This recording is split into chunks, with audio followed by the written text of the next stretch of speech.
राजनीति में किंग बनने की इच्छा हर सियासतदानों की में होती है। लोक जनशक्ति पार्टी के राष्ट्रीय अध्यक्ष और केंद्रीय मंत्री चिराग पासवान जो अब देश की राजनीति से प्रदेश की राजनीति में उतर सकते हैं, और ऐसे में सवाल उठ रहे हैं कि खुद चिराग के बिहार में विधानसभा के चुनाव में उतरने के पीछे आखिर रणनीति क्या है, इस रिपोर्ट के जरिए समझाते हैं।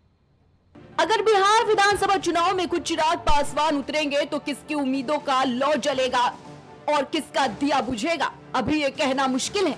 लेकिन चिराग की पार्टी लोक जनशक्ति पार्टी रामविलास के लिए जो कहना आसान है, उसे कहने में सांसद और चिराग के रिश्ते में बहनोई अरुण भारती ने जरा सा भी परहेज नहीं किया।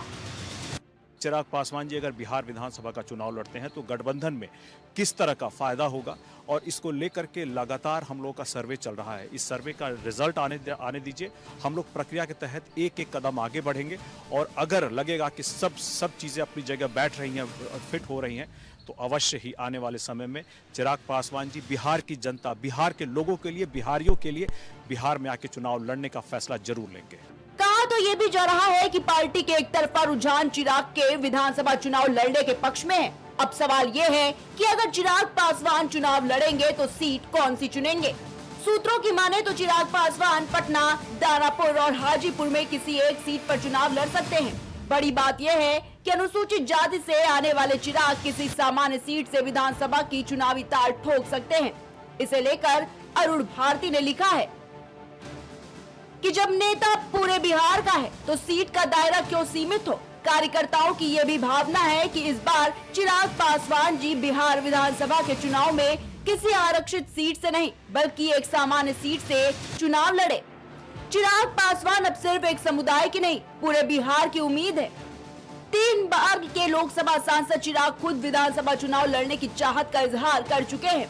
अगर पार्टी को ऐसा लगता है कि हमें चुनाव में आना चाहिए तो जरूर हम। फिलहाल चाचा पशुपति पारस को राजनीति के नेपथ्य में पहुंचा चुके चिराग अब खुद केंद्र में कैबिनेट दर्जे के खाद्य प्रसंस्करण उद्योग मंत्रालय के मंत्री के रूप में मंचासीन है। 2024 के लोकसभा चुनाव में उनकी पार्टी स्ट्राइक रेट 100% था। एनडीए में 5 सीटें मिली और 5 पर चिराग की पार्टी ने जीत हासिल की। अब वो इसे विधानसभा में भी दोहराना चाहते हैं। हालांकि पिछले 2 विधानसभा चुनाव में उनका प्रदर्शन फीसदी ही रहा था। चिराग ने पिछले विधानसभा चुनाव में अकेले लड़कर जेडीयू को बड़ा नुकसान पहुंचाया था। ऐसे में अब की बार उनके चुनावी रण में उतरने से नफा नुकसान का हिसाब किताब देखना बेहद ही दिलचस्प होगा। अभी तो चिराग पासवान के चुनाव लड़ने भर की खबर से बिहार की सियासी गर्मी प्रचंड पर हो गई है।